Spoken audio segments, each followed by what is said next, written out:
hold the right microphone here. Hey.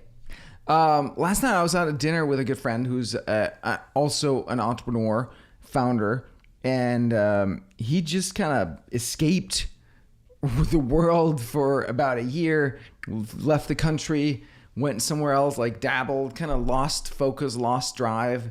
And it happens a fair bit. He told me too about some of his friends that were like, you know, very successful, doing super well, but then like just kind of losing the edge, losing the drive, losing the desire to create and run the business. And they're like, you know, their results were starting to lack as a consequence of that.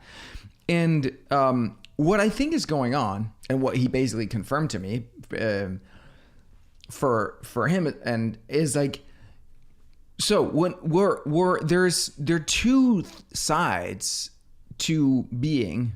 One is balloons. The other, no, I gotta get these like reactions to go away. All right, there we go. One is self-confidence and the other is self-worth.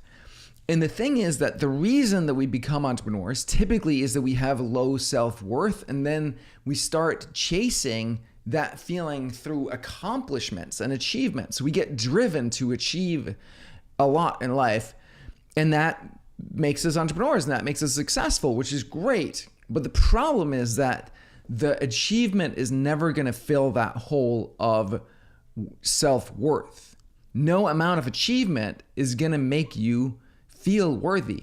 And we keep trying. We'll like buy another house or another car or start another business or, you know, have an affair or a lover or, you know, buy a supercar or, you know, do an Ironman or like whatever. We'll do all these things, all sort of new achievements, new attempts to find fulfillment, and not realizing that it can't be found out there. It can only be found in here. That hole that says I'm not worthy is not filled by achievement. And this happens. I was reading a book about relationships recently, and it just hit home for me. Like what happens is that the first year of life is all dopamine and positive feelings, more or less. And then in the second year of life, between age 1 and 2, we start to get in trouble, and we start to crawl and walk, and then we can fall down and like fall over the stairs, or you know I don't know, hit our head on a sharp corner or get in trouble. And so our parents have to set boundaries for us, right? Our parents have to say no and stop and don't do that. And you could like, yeah, don't do that thing. And when we as kids heard that, it felt shocking. It was a huge shock to our system. It was like, fuck, what is this? Instead of dopamine floating around your brain, it's noradrenaline. And it's shame. We feel shame. Oh shit, I'm wrong. What happened? This is awful. I just had a smoothie. I think I have a smoothie in my nose. And then if we don't get caught in that moment and comforted and consoled by our parents who say, hey, I love you. You're great. It was just that this thing you did wasn't so good. They're not going to say that, like we don't have language, but they might, you know, intimate that with their emotion, with them like picking us up and making us feel safe again, making us feel loved again. If that doesn't happen, then we learn that it's us that are wrong, that in order to be loved and be lovable, I have to behave a certain way, and that love is a result of my behaviors. And that is where that split happens, where self-worth isn't there, but I try to feel good and get love by achieving. And this is pretty much every entrepreneur. And so this is why every entrepreneur has to deal with that at some point. But here's the other thing. Every entrepreneur is scared of dealing with this because they're afraid that if I heal that void inside, I've talked to friends who are entrepreneurs who are doing, 50 million a year. And they're telling me this, literally, I'm afraid that if I heal this void inside and heal this wound, then I would stop being driven. Then I would stop being driven and I would stop being successful. And I'm scared of that. I remember reading about comics years ago. It was like someone interviewing comedians about being stand-up comics, and this was a very common pattern, right? The reason that you become a stand-up comic is that you're broken emotionally, and you learn that in order to get love, you can make people laugh, and that makes you get love.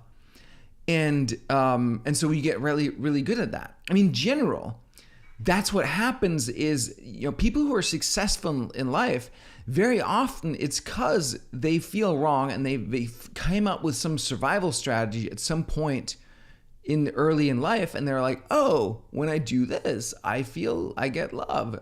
I feel loved. I feel lovable. And so I'm going to do more of that. And so over the years, they get really good at that. And that's how you become a stand-up comic or an entrepreneur or programmer. In my case, I got really good at programming because I felt in control, and I got love from my parents for being good at programming from a very early age. So I got very good at that. And so my brother got more good at like sports. He felt loved by doing that, right? So whatever it is, there's some survival strategy, and you're afraid that if you plugged that hole inside and filled that void inside and healed the wound, that you would stop being driven. And the truth is that you might. The truth is that you probably will for a while, right? Because you've been pushing so hard, you've been running on adrenaline because you're feeling wrong. You're feeling like, shit, I need to do more to be lovable. So like you're trying to run away from something this whole time. You're trying to run away from that hole. So you're running on this adrenaline energy. But what you need to realize is that this is going to kill you, and you'll never feel enough, good enough, successful enough, rich enough, have enough big enough audience or laughter. Like look at Elvis Presley, Marilyn Monroe. Right? What happened? Right? So Elvis Presley, I just watched the movie about him like a year ago or something when it came out. Like he found that he could feel loved when he went on stage and got that love from the audience. Then he felt whole again. But then he went back home alone after the show. This is what happens to every stand-up comic as well, right? You're on stage, you get the love and adulation from the audience. Everything's fucking amazing, right? This is great. You're like, oh my God, I'm on top of the world. And what happens after? You get in a car and you go to your hotel room alone, all fucking alone. So he goes from the highest high to the lowest low. And then what do? They start to take drugs. They start to take drugs because they're like, I'm on this high and I'm here all alone in my fucking hotel room. It's shit. It's awful. And I'm alone in a strange city. And oh, fuck. Oh, let me take some coke or smoke some weed or like whatever to get fucking over this and just like, or drink alcohol or whatever, just knock myself out and then fall asleep. And then like I'll wake up in the morning, right? This is how it fucking happens. And this is, if you watched the Elvis movie, you see this, right? He starts to take drugs because he only feels alive in that moment with the audience, but you can't do that forever, for always. But drugs are there, but it's a substitute. It's a substitute for you feeling whole. Because you have disowned a part of yourself. And that's what we're really looking for, is to feel lovable completely as we are, to feel whole and complete. This is why when we fall in love with someone who represents part of that aspect of us that we have disowned, that we don't want to be like, or don't want to be with, that we don't want to admit that we have because we somehow made that wrong. And then by being with this person, now we feel whole and complete, but it's only borrowed. It's only borrowed. You have to find that inside of you. And so when you start healing this wound, then what is going to happen most likely is that you're going to lose your drive for a while, but it's not forever. This is very important. It's going to be a while. Maybe it's a couple of weeks. Maybe it's a couple of months. It doesn't have to be longer than that. But you're probably going to find that you're losing your drive for a bit. That's okay. What we want to do is replace it with another drive, with a positive drive that is coming from you realizing that you are the producer of love, not the consumer of love. You don't need love from the world, from your audience, from your spouse, from your children, from your customers, from your team, from your social media following, any of that shit. You don't need any of their love because you are where love comes from. You are the producer of love because you are love. This is the truth. You are love. That is the absolute, actual truth. It's about recognizing that, not just mentally, left brain, but emotionally, heart, gut, knowing it, feeling it. It's a journey. That's okay. It's not an overnight thing. But when that happens, then you start to want to create out of this overflowing of love. Overflowing of love because you want to give, because you want to serve, because you want to put something out into the world that you think would be magnificent. Like the world would be better if this thing was there, just because you fucking love doing the thing. You love the grind, you love the practice of it, you love the everyday of the doing of the thing, and you know that you're changing people's lives. That becomes your drive and your motivation, not you feeling wrong and unlovable and unworthy, and you trying to fix that with something in the outer world, which will never fix that. It will never fix that. It will never, ever happen. And you know this because you've tried it. You bought shit and it worked for 10 days and then it stopped working, right? You found a new love and it works great for a period and then it didn't feel so exciting anymore. Like, you know this is the pattern. And so how do you do that? How do you start to heal that wound and feel actual self-love or self-worth? The way you do it is that first you decide, you recognize that the mental realization that this is an inside job and you have to choose to love yourself, right? You have to choose to love yourself or it won't happen. It's a choice. That's number one. And whenever that voice comes in that says you're not worthy, you're not enough, you're wrong, you choose to not believe it. That's a choice. That's a decision. And then what you do is you start connecting with that little boy who felt hurt and violated, and you give him love. You connect with him, you connect with his feelings, you hold him, you build that relationship. That's going to take a while. But the real work is in feeling yourself, connecting with your deepest self. And the more that you do that, the more that self-worth hole is going to be plugged. It's going to take a while. That's okay. It's going to take a while. And we're here for it, right? This is the journey of a lifetime. This is the journey of your life.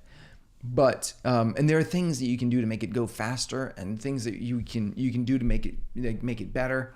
I love Body SDS, Body Therapy System over in Denmark, which I'm working on bringing to the US longer term, not actively, but I plan on bringing it to the US when the time is right. And then like that can really help go in and heal some of those deep emotional wounds inside.